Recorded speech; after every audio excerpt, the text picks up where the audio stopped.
صباغة للرسم رائعة قوية احترافية، صنعتها بخطوات سهلة وبأدوات بسيطة. فتبعوا معايا الفيديو، غتستافدوا تشوفوا معلومات جديدة. السلام عليكم ورحمة الله وبركاته. تحية طيبة إلى كل متتبعي الكرام في حلقة جديدة وموضوع جديد. تكلمنا على ألوان الأكريليك وكيفاش ممكن نصنعوها في البيت بأقل تكلفة، وهذا الموضوع عرف رواج على منصة اليوتيوب، ولكن لقيت بأنني لا بد ما نضيف شي معلومات في هذا الفيديو ربما تستشكل على كثير من أحبابي وما عارفيناش بزاف ديال الرسامين. لذلك اليوم غنحاول نجاوب على بزاف ديال الإشكالات في هذا الفيديو. في البداية بالنسبة لأحبابي اللي كيسولوا على قوة هذه الصباغة، راها صباغة قوية تنافس صباغة الأكريليك، صدقوني، لأن فيها كاع المركزات والمقومات ديال الصباغة القوية الاحترافية.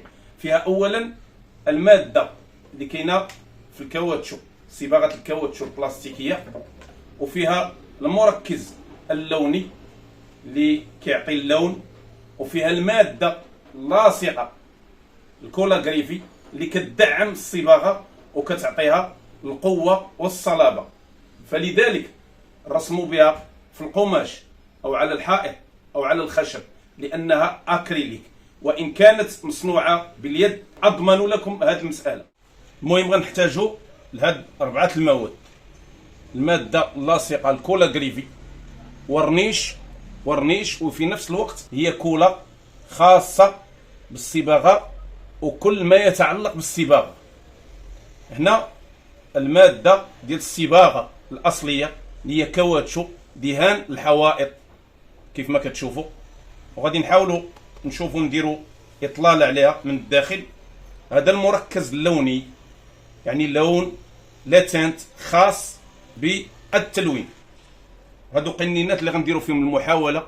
وقبل ما نبدا العمل، اشتراك في القناة والضغط على زر اللايك والبارطاج بين أحبابكم وأصدقائكم. ولاحظوا بمجرد ما فتحت السطل شوفوا المادة ديال الكولاغريفي، معجون سلس لين. غادي نحاولوا نضيفوا ليه واحد النسبة ديال الماء باش نعطيو شوية الجريان. ثم نجيب الآن صباغة الكاوتشو البلاستيكية، وتقريبا راه نفس المادة إلا أن هاد الصباغة ملون. لاحظوا المادة ديال الصباغة، وكذلك مركزة باللصاق، فيها واحد النسبة ديال اللصاق. لاحظوا العملية، صباغة ولصاق في نفس الوقت. وهاد الصباغة راها فينيليك، يعني الاسم الأصلي ديالها الفينيليك، ما كتحولش الأكريليك حتى كنديروا هاد العملية. الآن جبت لاتنت أو المركز اللوني الأحمر والأخضر، تختلف الشركات ولكن المادة ديال الملون هي الأصفر كريم. عطيت نماذج هنا باش تشوفوا العملية ديال كل لون كيفاش غادي يخدم مع الصباغة. وشوفوا المادة ديال لاتنت، صباغة كتمسح بالماء، مجرد ما نكبوا عليه الماء يعني ما كتبقاش. اللي كيركزها ويقويها هو هاد المادتين، يعني الكاوتشو والكولاغريفي. نضيف واحد النسبة ديال الماء لصباغة الكاوتشو، ممكن نضيف أكثر، ممكن نقص من الكمية ديال الماء على حساب المستوى ديال الصباغة وكيفاش بغيتها. وللتذكير، هاد السطل كيلوغرام ديال الصباغة. لاحظوا الجريان ديال الصباغة والمستوى ديال الجريان. الآن غنضيف نفس الكمية ديال الماء على الكولاغريفي، المادة اللاصقة اللي تكلمنا عليها من قبل. ولاحظوا نفس العملية اللي درت بالنسبة للصباغة، كنحرك بالملعقة حتى نحصل على هذا المستوى من الجريان، تقريبا نفس المستوى بالنسبة للصباغة وبالنسبة للكولاغريفي. ولاحظوا اش مكتوب على السطل: صباغة فينيليك كاملة للأشغال الداخلية. بالنسبة للجودة جبت واحد المستوى متوسط الجودة، ممكن تختاروا شي حاجة ممتازة. الآن غنبدا العملية ديال الإدماج. اول ما غندير الصباغه ولاحظوا الكميه اللي غنصب في القنينه والجريان، المستوى ديال الجريان ديال الصباغه، نقدر نضيف اكثر ولا نقص على حساب داكشي اللي بغيت نهيئ.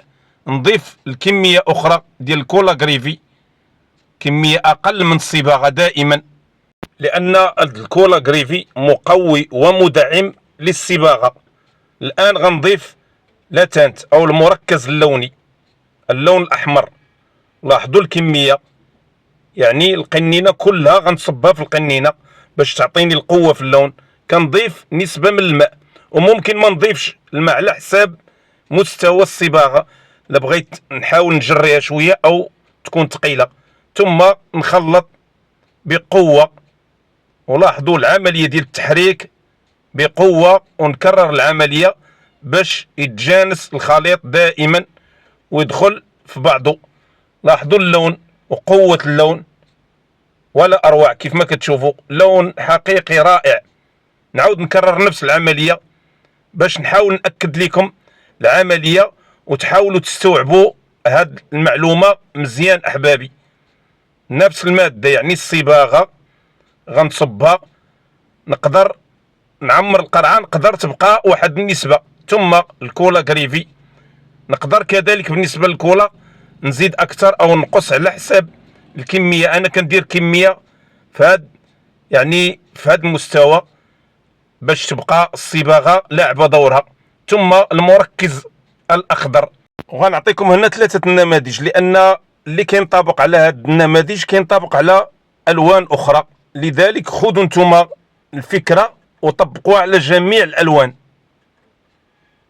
نفس العمليه كنحاول نحرك بقوه حتى يتجانس الخليط ونحصل على اللون الاخضر الرائع كيف ما كتشوفوا تماما. الا بغيت نزيد القوه ديال اللون نضيف المركز على حساب القوه ديال اللون.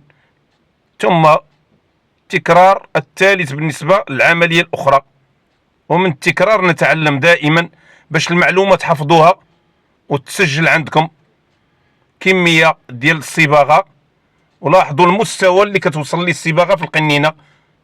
نزيد واحد شويه كولا غريفي، ثم المركز اللوني اللي غيعطيني الدعامه والقوه. لاحظوا دائما، شوفوا شحال كنكب ديال الكميات وحاولوا ما امكن تجتهدوا.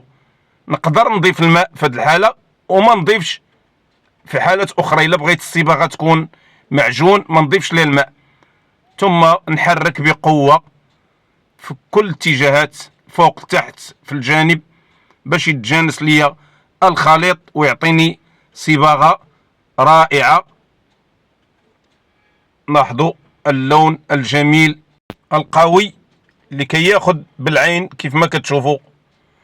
ثم كتبقى لنا العمليه الاخيره وهي اللون الابيض. وإلا لاحظتوا هنا في هذه العمليه اللون الابيض ما كنضيفش ليه المركز تماما، لانه هو الصباغه اللي تكلمنا عليها وكان عليها الموضوع ديالنا. الصباغه هي الاصل في هذا الشيء كامل اللي كتشوفوا فيه. المركزات والكولا غريفي كتلعب الدور الداعم للصباغه الاكريليك في الموضوع ديالنا. لاحظوا صباغه وكولا غريفي بدون ملون، وكنحصل على صباغه بيضاء. غنديروا الان تجربه حول قوه الصباغه. نجيبوا القنينه ديالنا نصبوها هكذا. لاحظوا قوه الصباغه، صباغات عالميه. لاحظوا اللون الاخضر والقوه ديالو. نديروا التجربه الثالثه بفرشاه اكبر. جيبوا اللون كريم او الاوكر اصفر مذهب كما يقال.